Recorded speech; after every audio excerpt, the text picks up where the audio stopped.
Looks like it's working there. All right. Well, tonight's an interesting night because of the snow. And we're really not too small, but I know we're missing a few too. And my guess is, for me at least, whenever it's like this outside, attention and energy is a bit of a different thing. So in terms of focus, I don't know. Maybe I'm just saying I'm not focused right now. But the goal tonight is to continue moving forward in this experiment of figuring out how to get comfortable talking about our faith, how to speak what we believe without having to think twice about it and try to remember, well, I got to say it just like this or just like that. And that means then to get into the difference between theology and knowing God when they're not really different at all. They're the exact same thing. And the problem is that we have this line between these two words for some reason, and that's what we want to overcome. I do want to say that we have one more week, and then I think it's Ash Wednesday. Yeah, I think that's right. So then starting for Ash Wednesday, I can't remember if I had said before that we would try to do class before service anyway, but I'm thinking that's a mistake the closer we get to that. So basically we're going to dovetail class into Ash Wednesday services, which will be starting at 7 p.m., and they'll be like unto what we're doing, but probably closer to a 45-minute or a 50-minute service. That's the whole thing, nothing before that, right? Hopefully that makes it a little easier for you all to get here and get dinner as well before that happens. With that said, Ash Wednesday itself, you might have heard it Sunday morning, there are 3 different options to go to, so I'm not going to hold you to, having to go to more than one in that regard. So, all right. At least at this point, we're looking at a proverb every week, trying to reckon with the fact that the Bible gives us wisdom. The Bible gives us a way to see that the rest of the world doesn't necessarily have. We're going to look at a little Ecclesiastes tonight as well. I just kind of fell into that book again this week, and it's blowing me away with how useful it is, how direct it is. I remember the first time I read that book as a young man, I was completely surprised. Like, what's this thing in the Bible for? Where'd this come from? Why did no one ever teach me about that? And I'm kind of convinced that wisdom and Proverbs and Ecclesiastes in general, for most of us, that is the experience, that we don't think of Christianity as a guide for seeing good things to do, as opposed to we usually will think about the law as a guide for what we're not supposed to do. Here's a bunch of don't do this, a bunch of don't do that, a bunch of morality. And wisdom is not without morality, but it's not merely morals. It's not just a finger wagging, you better do this. It's bigger than that. It's like being able to see reality for what it really is and foresee the effects of what would happen. So you know that if you do this or you do that, the result's going to be a certain way. And the world doesn't always see or remember those results. It keeps, in some ways, wanting to do the same thing and expect a different end result from basically amoral things or evil. So in this then, seeking wisdom is more than just seeking to be good, but it does come with goodness. What you're seeking, though, is you're seeking to see, right? You're seeking to see. You want your eyes to be clear so that in every moment you know what you should do, what you can do, what you're not to do. In any case, so Proverbs 3:27 is just one proverb to look at tonight. And I kind of skipped ahead a little bit in the book to get away from the get more wisdom, get more wisdom, get more wisdom of chapters 1, 2, and 3. Like it kind of just says that over and over again. Wisdom? Hey, you need wisdom. You know what about wisdom? Wisdom's awesome. You need some more wisdom. Would you like some wisdom? You better get wisdom. It just kind of does that for 2 chapters. The point is, it's a really hard thing for us to learn. We do not remember that we need wisdom. We think we have it already. And so the repetition is there on purpose. But because we are hasty modern people, I wanted to push us forward a little bit and show us some of the diversity that the book contains. So for this week, 3:27 says this: "Do not withhold good from those to whom it is due when it is within your power to give it." Now you can summarize that a lot more shortly by saying, pay your debts. Pay your debts. If you told someone you're going to do something, do it. If you owe someone money, pay it. If at all possible, you have put yourself in a position in life where someone else deserves something from you, a good person, a wise person, brings that to pass. There's all sorts of reasons for this, from it's just the right thing to do, all the way down to what's going to happen if you say to somebody, I'll pay you for that, and then later you don't pay them. Are they going to sell you something again next time? No, they're not, right? So if you don't give what is owed to others, when you owe it, you will eventually have a name that people will believe doesn't do what it's supposed to do. And so you'll lose your good name by refusing to do what's in your power to do. But this applies to so much more than just money. It applies to your relationships, right? So you have a friend or you have a neighbor and they have a request. It doesn't mean you say yes to everything, but it does mean you recognize that if it's in your power to do good to somebody, it's better for them and it's better for you if you do that good. Just a simple piece of really just pure wisdom. Seems obvious, pay your debts, but it's kind of hard to do. It's hard to remember that the good of others eventually comes back and is a benefit to you as well. I had another thought on that. Oh, it also connects very closely to the seventh commandment, you shall not steal. To not steal means to recognize someone else's property. And it's more than just seeing they have theirs and not taking it. It's seeing that they have theirs and they want to preserve it. And so if you can help them preserve their property, chances are they're going to help you preserve your property and everybody benefits. There's another old proverb from Latin, not quite the same as this, but it's worth knowing. I really like this one. It says, a rising tide lifts all ships. Now, to know what that means, you got to have a little knowledge about ships and the ocean. Well, what's a rising tide? Can you put that one together? What's a rising tide? It's like when the waves on the beach, they crash. Like when it's dark out, they go up.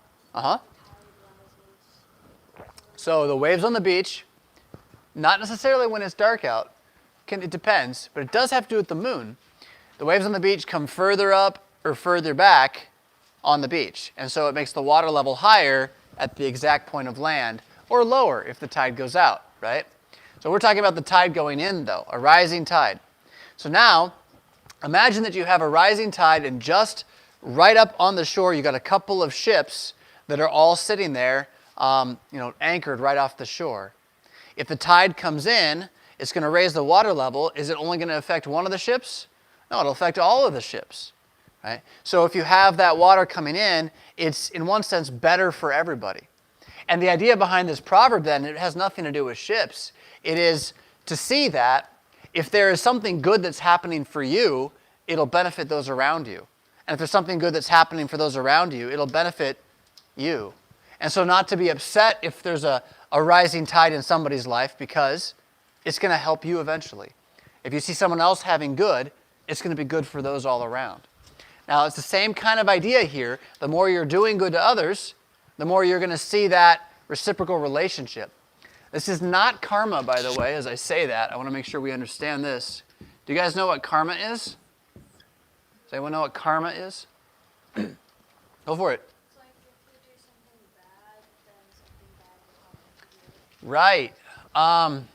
The closest thing we have in Christianity is an eye for an eye. So, and the idea comes out of Hinduism. Hinduism being a catch-all for the religions, and there are many of them, of India. Many gods, many different holy books, many gurus and teachers. But they all share some things in common, and karma is one of them. And so karma is the idea of like perfect, total justice all the time, everywhere, but you may not see it until the next life. And by that, we don't mean dying and facing the judgment. We would mean that after you die, you'll find yourself in a new life somewhere on this same planet, maybe as a cow, maybe as a butterfly, maybe as a plant, maybe as an amoeba, maybe as a different kind of human. But that will be a direct result of how you live this life. So every good you do will eventually have a good that comes back, and every evil you do will have an evil that comes back to you. And so if you want more good in the future, you have to do more good now. This idea is not Christianity. It's directly counter to Christianity. This idea would maybe be Judgment Day, but then you'd have to strip away any good or growth or getting better. You only have all the evils you've done are going to be paid for on Judgment Day. But this idea is more about this life right now. And I want to say that's not what this is teaching. This is not saying that if you do good, you're always going to get good. This is not the case. Sometimes you'll do something very good and you'll get bad in return. You'll get pain in return. You'll suffer for doing the right thing. But this is recognizing that regardless of the results, the better thing is always to do what's your duty to do. What you're called upon to do, what you've sworn you will do, or what you've said you will do, or what God has given you to do. And that is wisdom. To see that, and if it's in your power, do it. Any thoughts? Any questions before we move on from there? I knew it. You're all going to be staring at me like ducks tonight. Chickens, I suppose. All right, I told you some Ecclesiastes is coming your way. I love this book, and so I can't help it. I just want to share it now. Ecclesiastes. It's a weird name. Ecclesiastes. It comes from Greek, but the book's originally in Hebrew. And the Hebrew word would be koholeth. Now, both of these words have a meaning, kind of, and that meaning is preacher. However, that meaning is not right at all, because when we hear the word preacher, we think of like someone like me, right? A pastor. And that's not who the singular Ecclesiastes, the Koholeth was.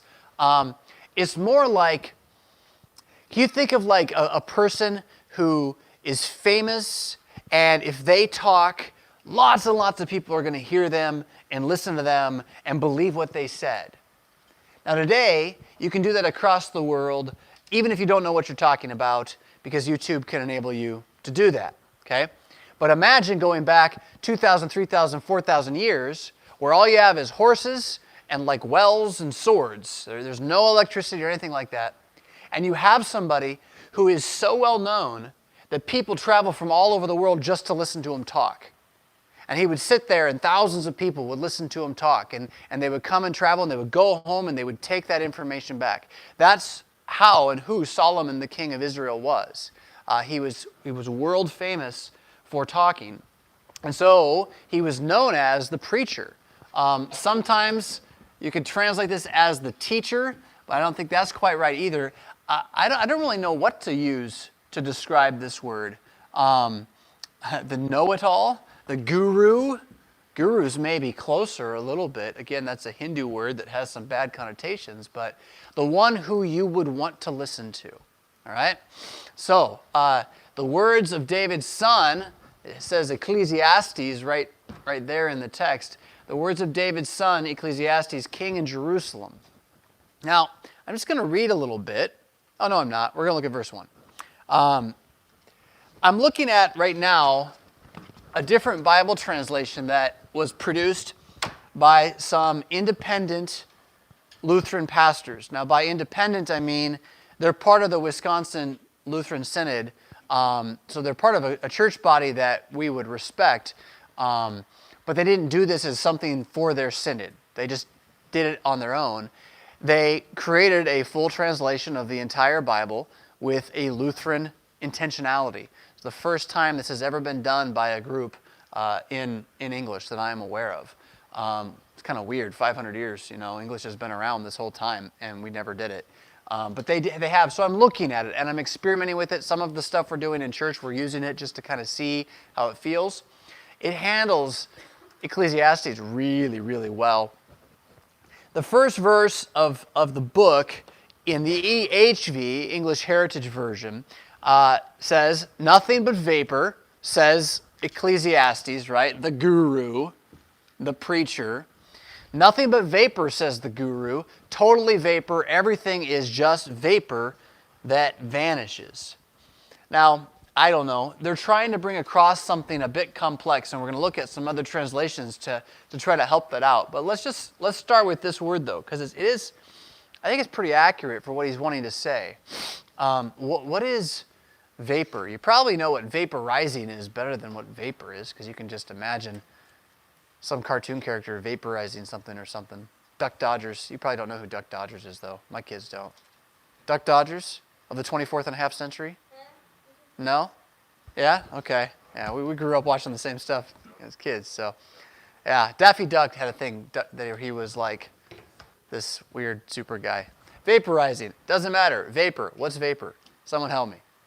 Someone who's not Emma. Poor Emma has had to answer all the questions so far. Go ahead, Trinity. Mist. What's that? Describe what mist is. Little bits of Okay, little bits of water floating in the air. Okay, good. Yeah? it's like smoke. Smoke, right? So we could do mist. We could do smoke. Okay. Yeah? The stuff that comes from snake's teeth, like Venom? Yeah. You're thinking of venom. So venom is not normally vapor, right? But maybe from like a poisonous dragon, you might have a gas. A poison gas would be a vapor. Yeah? Go ahead. chemicals. Whoop. Chemicals. Are all chemicals vapor? Not all of them, but Some of them. Okay, so that's good. Some chemicals. Who is other? I saw another hand go up. A cloud. Okay. So what does this all have in common, and what do you think he's trying to say then? Nothing but smoke, nothing but chemicals, nothing but clouds. Totally clouds, everything is mist and gas that vanishes. What is he getting at? Yeah? shadows. Well, they're not really vapor at all, but I'll put it up here because it's kind of the same idea. Nothing but shadows. What's the idea? What's he trying to say? Yeah? Nothing but sin. Well, no, it's not really about sin. It's not really about sin. Everything goes away. Everything goes away. I think it's a good summary, but it's maybe even more than that. Everything goes away. Your key on this one, though, so vapor, what does vapor do really easily? Goes away. Now, if I make a little tiny smoky cloud, like I light a match, blow it out, and you got that little tiny wisp of smoke, and I just go, whew. How strong is it? Not very strong at all. Poof, it's just gone, right? So, You can't touch it. You can't. yeah, right. I mean, you can't do anything with it. Scientifically, you could capture a gas, right? But generally speaking, it's ethereal. You can't grab it in your hand. It's kind of like the wind in that regard. And so clouds are vapors in the air, floating along, being pushed by the wind, and all that. But now he's saying everything is vapor. Everything eventually is easy to push away. Everything eventually vanishes. Now, I want to compare this with these other two translations that I've grown up with. The ESV, which is the one we have in all of our stuff here, and the NIV, which if you've been in the Missouri Synod for 30 years, then you had the NIV before the current one, the ESV. And they both said it this way. So the ESV says, "Vanity of vanities, says the preacher. Vanity of vanities, all is vanity." And the NIV says, "Meaningless, meaningless, says the teacher. Utterly meaningless, everything is meaningless." So now we have two other words, and they're really trying to capture something, right? But what is it, and what do they have in common? I think meaningless is maybe the easiest one. Even though if I ask you to define what meaning is, I think you'd be like a little hard pressed. It's like, well, we all know what it is, but how do I describe it? But meaningless would be to not have any meaning. There's no value. There's no purpose. There's no what? No good? So that's kind of one thing. And then vanity, well, that's a different one. What's vanity? And this really has two meanings. And we kind of want both of them, but we kind of want one of them. Anybody know what vanity is? Love of self, maybe? Yeah, that's one of them. Yep, love of self. And the other one's a little tougher. Go ahead. Selfishness? Well, that would be what love of self is, I think. Yeah, but you're right. The other one's a little tougher. It's futility. which is its own big word. But it's sort of like no matter how hard you try, it doesn't work out. We don't usually say the word vanity when we say this, but we say, he tried to win the race in vain, right? It was in his vanity, in vain, that he tried but failed. So we kind of want both of these things to be brought in here too. But it's tough. So then, what's he getting at? Are we really supposed to believe? We got this guy in the Bible who we're told is the wisest man to ever live. He had thousands upon thousands upon thousands of people travel across the world to hear him talk.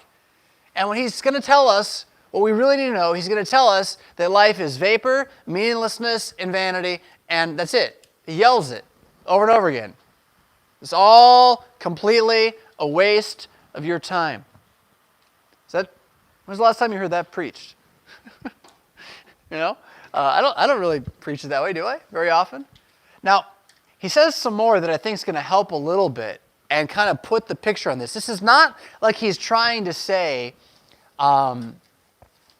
give up. It's the other way around.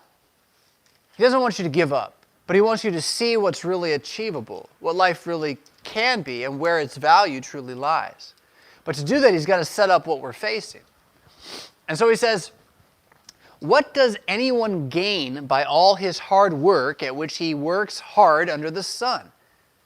A generation goes and a generation comes, but the earth keeps standing forever. What's a generation? Do we know what a generation is? Yeah. So like, I'm your generation. That's true. That's one way of saying it. You are a new generation. You're not the same generation as your parents. That's right. So it's an era of humans born from the same era of parents, right? Another way of saying it is like all the people in a certain age are one generation, and the people that are their parents' age are another generation. So a generation goes, like people die. A generation comes, people are born, they grow up. But the earth doesn't change. It just keeps standing there, and we don't seem to impact it. We think we are these days, but not as much as we really would like to think. The sun rises, and then the sun sets. You ever notice that? I know you have. You ever thought about it, though? It doesn't stop. You can't stop it. It just keeps going. Whether you're here or not, you die, sun's still going to rise, sun's still going to set. Doesn't care about you. Just keeps going. It hurries back, panting and out of breath to its starting point where it rises again. So a little personification of the sun there for poetic reasons. The wind goes round and round, blowing south, then blowing north. The wind keeps going round in circles. All streams keep flowing to the sea. I love this one, right? All streams keep blowing to the sea, but the sea is never full. You ever wonder about that? Like the Rock River doesn't really run out. It just keeps going. And you can look at the water table and figure out how all that's happening, but it just keeps going. There's kind of connected to this, there's I think it's a Hindu proverb about how no man can stand in the same river twice. Because if you think about it, as soon as you put your foot in it, the water that is on your foot is now over there. And then the water that was over there is now here. So you're always in a different river the moment you're in the river. Same kind of idea. It just kind of keeps going. And it doesn't care about you. It just does what it does. And then, is the ocean going to fill up eventually? Better turn off the spigot of the streams, otherwise we'll have the ocean rise. No.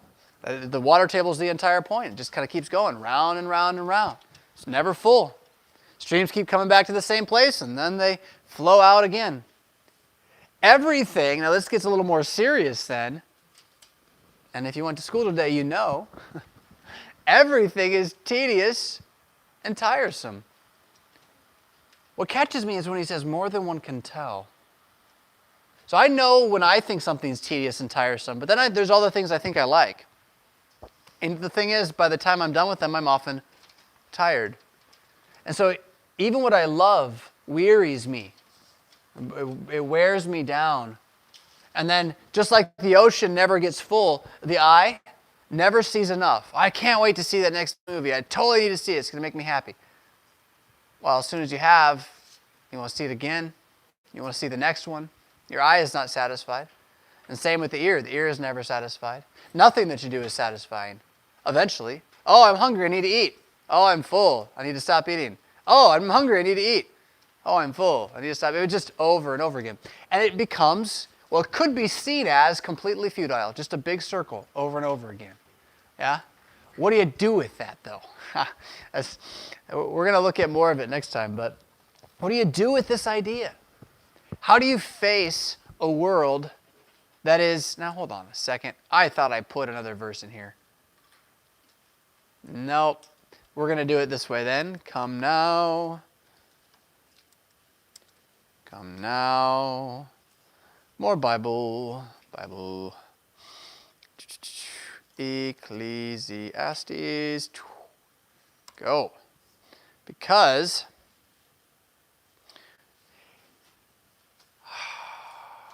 hold on, I'm gonna jump us ahead a little bit, but I gotta find where it was because I clearly did not hit paste. Yeah, there we go. So what he goes on to talk about, we won't go through it verse by verse. He goes on to talk about how realize that everything's just in a circle. Everything's just happening the way it's always happened. Nothing's really changing. He decides to apply his mind, his wisdom, to finding out what's the best thing you can possibly do with your life, given that it's all going to blow away eventually. And he gives himself over to pleasure. He gives himself over to madness for a while. He gives himself over to laughter. He gives himself over to study and learning. He gives himself over to building great works and monuments. He gives himself over to being the best king that he can be. He gives himself over to having as many wives as he can possibly have. He talks about all of them, all in order. He's trying to figure out what's the best thing to do. And at the end of it all, he hates it all. Oh, get out of there. Come on. He hates his life. I hate it because the work that's done under the sun was grievous to me. All of it is meaningless, a chasing after the wind. I hated all the things I toiled for because I had to leave them behind to the one who came after me. And who knew whether that guy would be a fool or not? Which is doubly interesting given that his son Rehoboam is quite the fool and destroys the kingdom. Just absolutely destroys the kingdom. So my heart began to despair. A person may labor with wisdom, knowledge, and skill, and then they must leave what they have to another who did not toil for it. But this is meaningless too. Even the letting go of it to someone else, it ultimately is just wind too. It's just dust in the wind too. It is a great misfortune. What do people get? All their days of work and grief. At night their minds do not rest, and that's just meaningless too.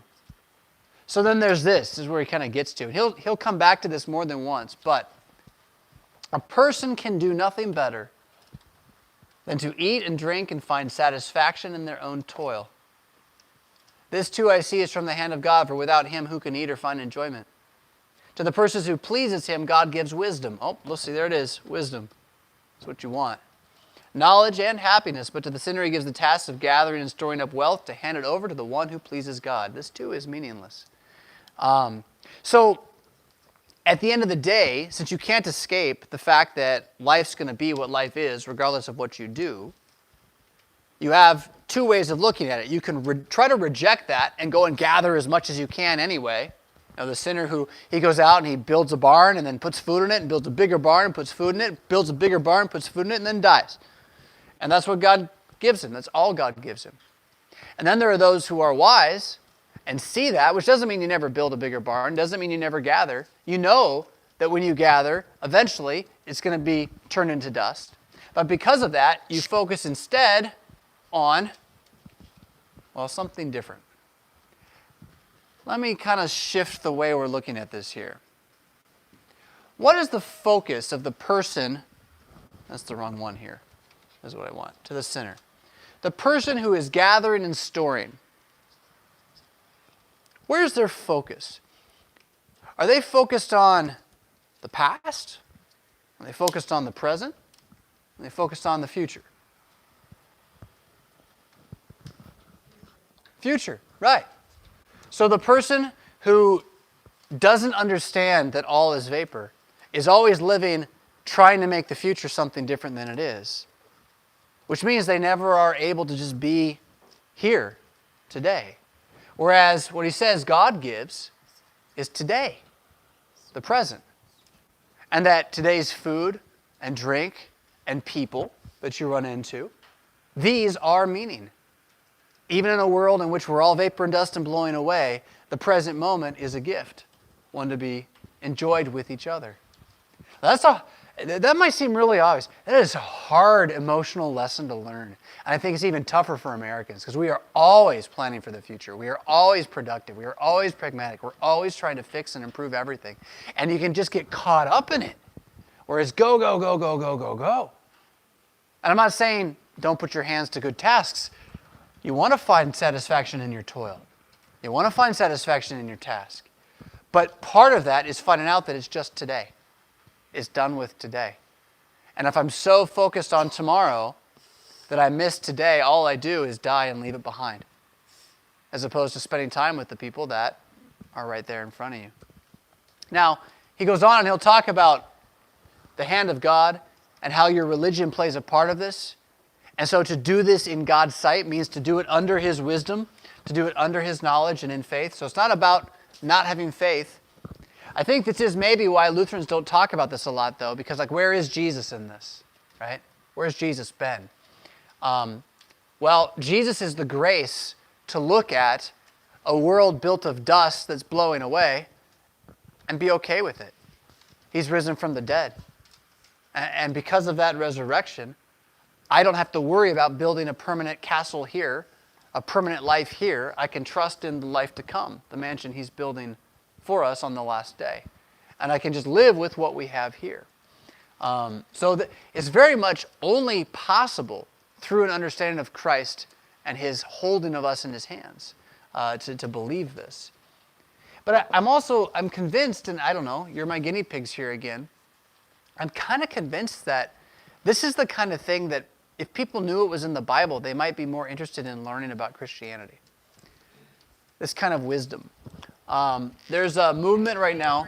Yeah? That was the big thing that brought me in here, actually, was just as I got older, because religion is pretty new to me. Right. But I was like, this can't be it. It can't be just, I get up and go to work every day, and then, my parents got up and go, what I mean? Yeah, It can't be it. Yeah. So what- So how do we see more? And yet, there is some of where that is just it, right? But then we're so busy trying to see something more that we miss the value of what that it is. Yeah. Well, and for sure, the future life to come. One of my favorite prayers is from the Psalms. I think it's the end of Psalm 128 where we say, establish thou, you, God, you establish the work of our hands upon us. Yes, please establish the work of our hands. We're basically asking him to give us a world that doesn't blow away. Right? Let my hands and what they do be something that is forever or that is for a long while. And in some ways, that's very much what the end of the world is going to be. But there's this other side to it too where, like if I use my hands and I take some food and I cook it and I make a meal and I put it before you, I don't want it to last forever. That would be awful. It would rot, right? What I want is for you to enjoy it now. And so to see that in the midst of that, is this all there is? There's a good yes to that too. Yeah, not without, not denying the ultimate God, the life of the world to come, relationship with him, restoration to renewal of the mind in him. Although part of that, again, is seeing the wisdom of just letting today be today, and that's enough. And again, you have various groups, the Stoics, the Buddhists. They try to talk this way too. Sometimes they do talk this way. And I just think it's wrong that they're doing that in our territory, American Christianity, and they're beating us at our own game. We got it. Now, why did we let go of it? Now, don't go and turn any of this into some sort of law that you're supposed to judge yourself by. That's not the point. That's not the point. The point is to see clearly the lay of the ground and to know that no matter how good a human I am, I can only achieve so much and it eventually will fall. But that Christ is sufficient. He's achieved all. I stand on him. And so I'm all the more free to see today for what today is. and take it for what it is. Right now, here I am. Here you are. We're talking. Earlier today, you were somewhere else with people. Those are good things. They're gifts to be received. All the more when it's family, right? Dinner with a loved one. All those things. So, for what it's worth, maybe we'll come back to this more, maybe we won't, but I don't know, I'm enamored with the book at this point. So, any other thoughts? I didn't mean to cut you off there, Carolyn. I maybe did a little bit. Yeah. I see like vocation in there, right? Mm-hmm. Because it's toil from God. What do you mean by vocation? Let's explain that word. The thing you are given to do. Like, with So your what's hands. that? It's a fancy way of saying your job. Okay. You know, not necessarily you're getting paid for it, because if you're, a mom, you're a dad, I have not gotten a paycheck from any of my kids yet. I know it's So, coming. the trick with that though is if you say your job, most of us only have one, maybe two jobs. Vocation is more than that, right? So, this isn't really a great example, but it's like the hats you wear. And someone's going to say, I don't wear hats. I don't like the way they look with my hair. And I'll say, that's not what I'm talking about. I'm talking about how in different relationships you put on a different face. In different roles, you do different things. So sometimes you're a child. Sometimes you're a parent. Some of you aren't there yet, yeah? But you're a student, and then you're an athlete. And then you're, someone who does homework, and then you're someone who, draws art. A science homework, right. But you can be both these things at the same time, yeah? Again, you can be a husband and a father and a son all at the same time to different people. So the hats you wear are always in relationship to others. And it gets even more narrow than that. I've been talking about really big ones. But one of my favorites to remind myself of is that as soon as I get in my little Prius and I turn that key, I'm now in the vocation of driver. And I should be in the vocation of safe driver as opposed to reckless driver. Yeah? Because in the vocation of driver, my job is to love my neighbor as myself, which means to not hit them with my car and to get whoever's in my car home safely. That's a vocation. It's a defined relationship. It even has laws and rules connected to it because we recognize how important it is for all of us to stay alive on the roads. So it's a marvelous idea, vocation. It's one of those things where it's like we really need a better word.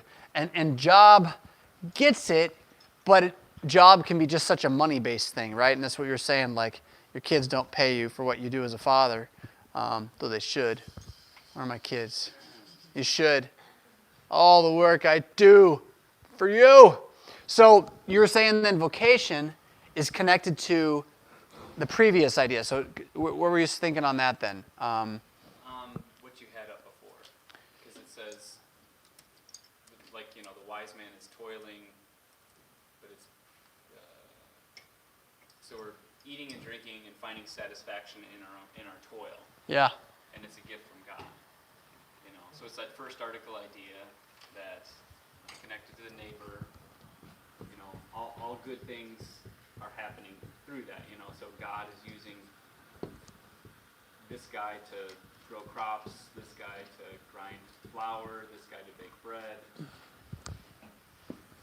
So what you just did was connected this idea of vocation, or these hats that we wear, to our relationship with God as well.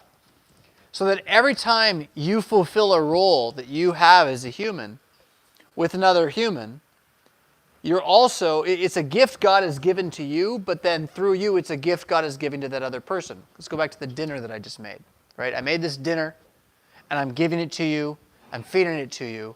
Well, who's provided that food for your body? Well, you don't pray to me before the meal, right? You pray to God. Why? Because He made the food. But did He get down on His hands and knees and make the food? No. It grew out of the ground, and then somebody gathered it, and then somebody transported it, and somebody bought it, and then somebody cooked it, and then that person or someone else served it. So who did it? Well, God did it. But did they not do it? No, of course. They did it too. So the answer is not that God didn't do it, but that God did it through them. And that's what it means to have or be called masks of God, that in everything we do, and this goes even for unbelievers, that they are God's masks in the created order. He's behind it. He built it to work a certain way. But we are the ones enacting that. And even in the fall, that continues to happen. And in that regard, I think what Michael maybe is trying to say then is that not joy so much, but contentment in life comes with understanding your mask. Finding it and embracing it and say, well, that's who I am. It's what I've been given. And there are different levels of choosing you have in this. I mean, you don't get to choose the mask of what physical gender you are, but you do get to choose whether or not you want to keep drawing paintings or whether you'd like to move on to coding or something like that, right? So there's some freedom there. But in embracing the particular masks or vocation or roles or stands that you have and finding joy in them, in your toil, satisfaction in your toil, well, that is to love what God has made, right? To love what God has made and rejoice in it. Well, I don't know. And it's a very Lutheran idea. I mean, Vocation is. Yeah, not specifically the whole thing, but you're talking about how we maybe have let some of this Ecclesiastes go, but there's a lot of stuff that we can talk about within it that wouldn't sound foreign to Lutherans, right? The thing is, my voice cracks. I feel like we think we have to be optimistic. Like, it's sort of like part of our Lutheran Church Missouri Synod religious spiritual heritage is everything's supposed to be kind of happy. It's supposed to be kind of cheery. Just we're happy here, you know. It's never, don't be too dark about anything. And there's like a brutal darkness to Ecclesiastes that just makes me feel so much more free than kind of the soft pastel, cheesy happiness that isn't really real. And where I don't have to be optimistic about how, yeah, everything's going to fall apart someday. It's the way it is. But then that sets me free. That doesn't bind me. Now I can make mistakes and not worry about it. My mistakes aren't worth very much now. They don't mean anything. They're all going to pass away eventually. I can try new things. I can work hard and build something even with the goal of having it pass away. And that is very freeing. There's a realism there that, while embracing the darkness, also allows you to bring light into it, I think. And I don't know that going back and talking about vocation does that. I remember, vocation as a concept really was all the rage about 10 years ago on online Lutheranism, maybe 8 years ago. And that's connected in part to a very good book. Do we have this one for sale out there? We should. Spirituality of the Cross. Oh, that's terrible. That's an oversight. Who did that? Yeah. It's a great book, came out 10, 15 years ago, somewhere in there, and there's a chapter on vocation. And so it really became a jargony term that got thrown around a lot online. But I'm not sure how much it's really helped us be better at it. I don't know.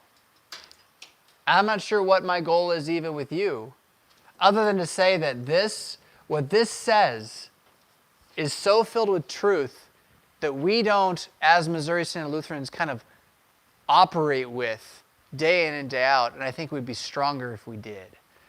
There's a certain wisdom here that we can find, so that personally, I'm starting to reread this book, and I probably will do it more than once, because I really want to figure out what's going on in it. It seems mind-opening to me. Yeah. That Lutherans are really optimistic, though. I mean, in our history, I don't think that's been the way that we are. So it would seem that we've been influenced by the mainstream Christianity of America that says, pray harder, think with God's help, your surgery, and you'll get better. Well, that's kind of just it, though. That's optimistic. It sees faith as optimism.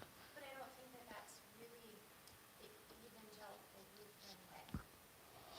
And I think that's Luther, true. Part of the, like, vocation was, like, against that, right? Because, Mhm. like, the pietism of, you know, what you do 5 days a week from 8 to 5, or 8 to 5, doesn't really matter. What matters is, you know, that what you do for God, you know? So I think that vocation was the resurgence of, probably was talking about that. It's trying to get to that. There's another word that Luther uses in the vocation context that they're not exactly the same thing in his thought, but I think that they can help us.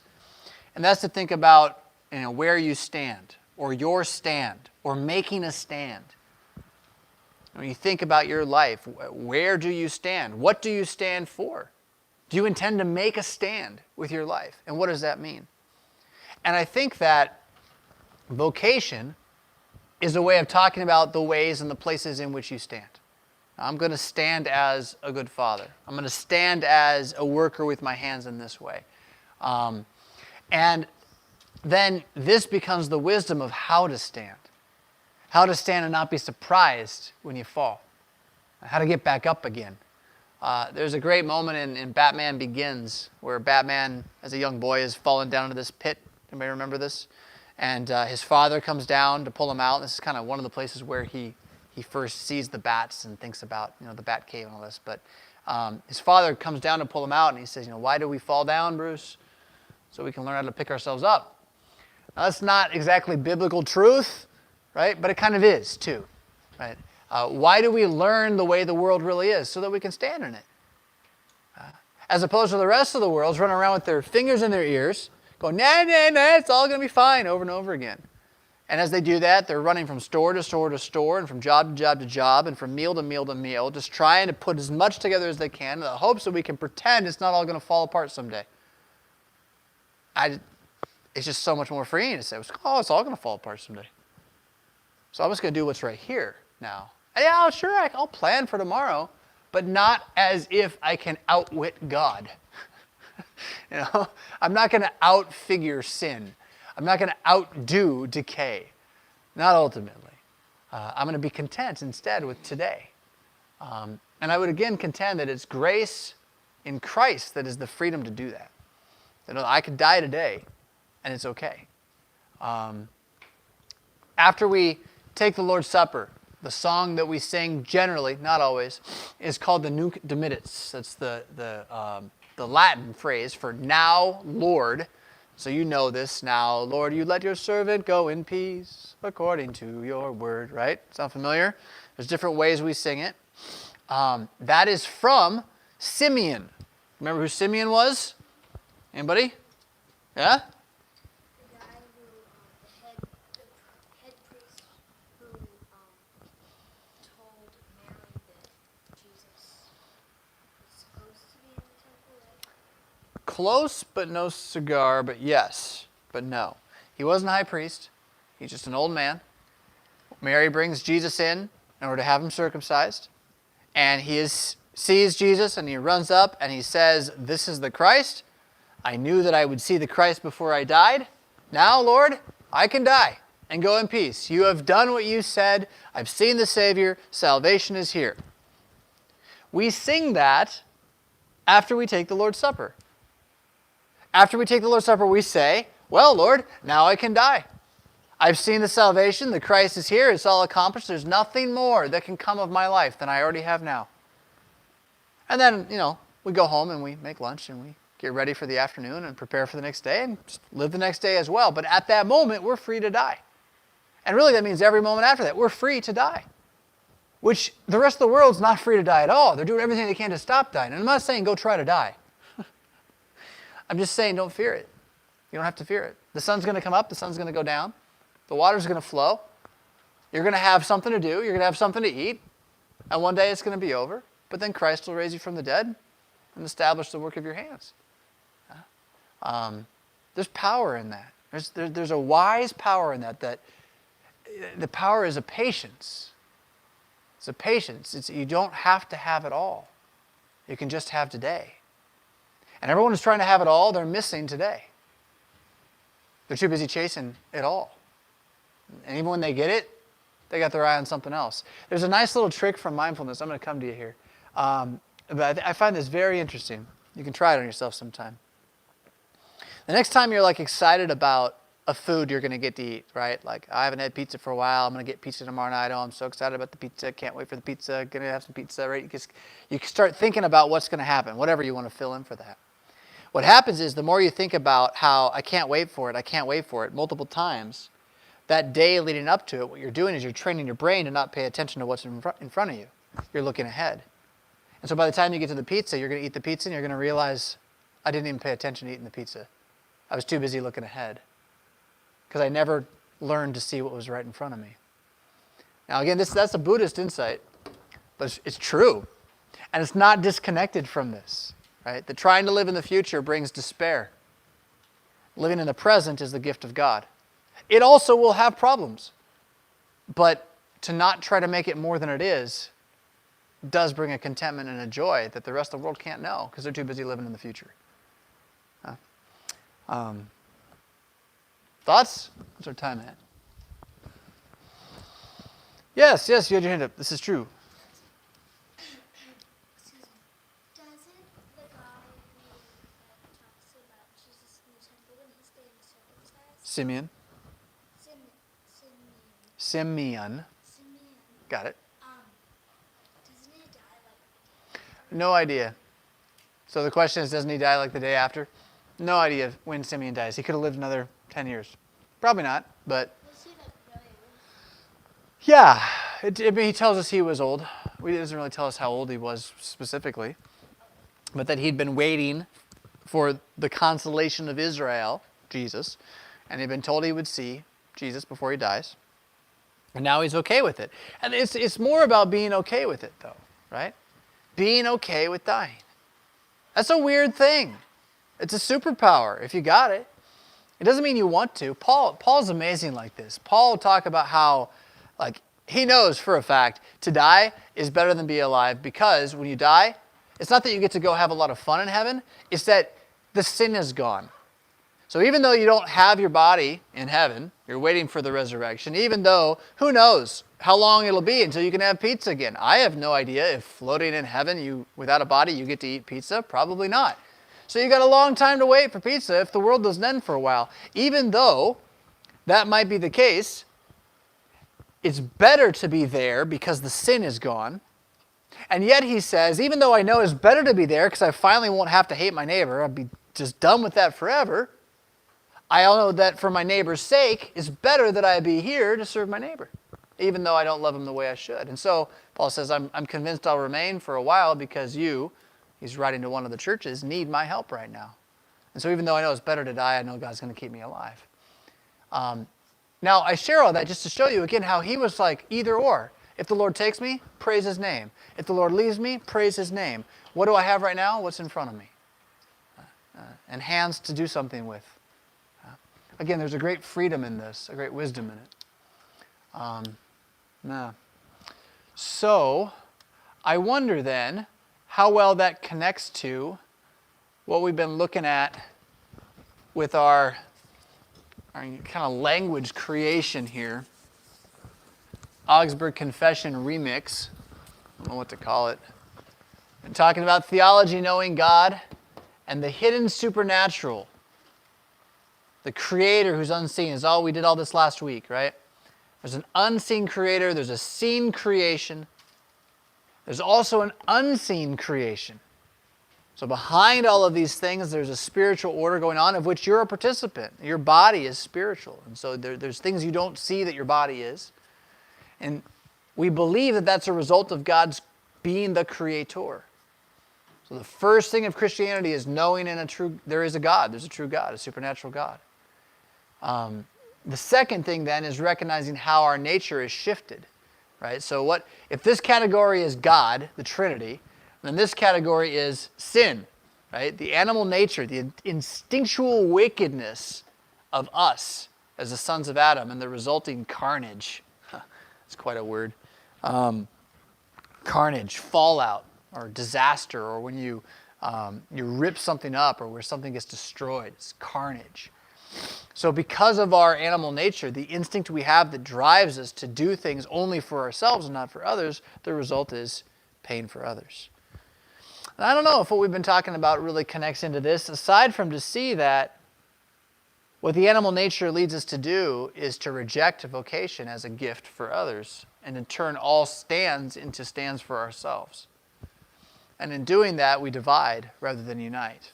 And we break rather than build up.